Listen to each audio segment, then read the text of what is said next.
right, guys, welcome to Hive and Harvest. Today we're going to talk about planting seed potatoes. So what I'm starting here is with some grow bags. I like to do my potatoes in grow bags. It makes it really easy to harvest because you literally just dump them over at the end of the year.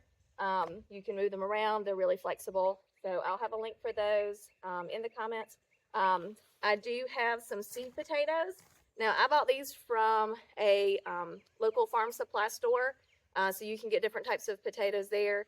These are going to be Yukon Gold potatoes, but I've tried red potatoes, even tried purple potatoes. They all work pretty well. I've also just tried when you buy those potatoes, they start to sprout before you have a chance to use them. And you can just as easily use those that you've bought from the grocery store. I've gotten pretty good results from those too. So this is what we're starting with, and then I'll zoom in and show y'all what exactly it looks like to cut them up and then get them into your grow bags to get them started to grow some potatoes. Here we are, we're pretty much already set up to get started. So I have 3 grow bags that I'm going to use for regular potatoes. The pack that I bought has 5 bags in it, so I actually do 3 bags of Yukon Gold, and then I do 2 bags of sweet potatoes, which I'll do a video later about planting sweet potato slips. In the bag, I probably have about 2 inches of dirt. I've really just used dirt that I've had around on the land just from digging up holes or from leftover garden supplies from previous years. You don't need a huge amount of dirt in the bottom because you're actually going to keep building up the soil as the potatoes grow. So here we are with the potatoes. So these are my potatoes. You can kind of see to where we have a lot of sprouts started. And essentially what I do is I cut up the potato to where each piece has a sprout that is started. So it's pretty simple. You don't have to have a ton of potato with each individual sprout. So if you have a lot of them that are really close together, you can split those off pretty well. Like I even have a very, very small sprout here. And so I'll cut that off and use that there. And so that from that one seed potato, I've gotten at least, I could probably even cut some of this off and split this one off so you can see I have a little bit of sprout there. I have a good sprout here. And so each of these has a sprout on them. So essentially what I would do is I would cut up each of my potatoes and get those to where we need to be and get them as many little potato starts as I can from each potato. So here we are. So we've got our grow bag. I've got about 2 inches of dirt at the bottom. I have cut off my potatoes, just each of the sprouts.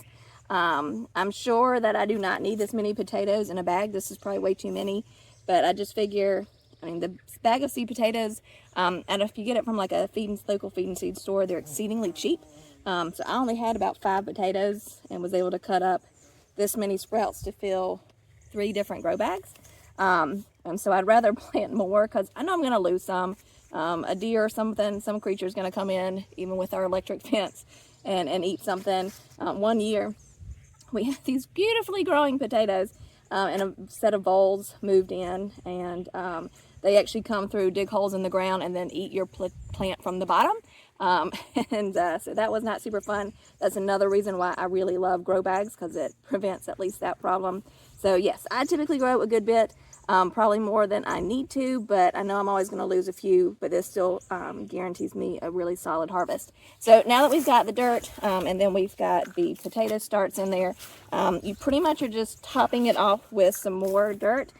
This is a combination of just some more leftovers that I had. Some of it's compost from just leftovers from when we filled the garden beds this year.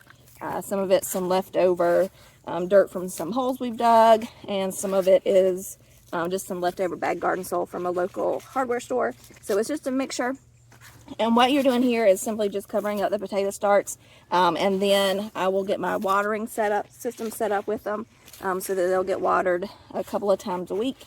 And then so I'll show you in a couple of weeks once the potatoes really start going.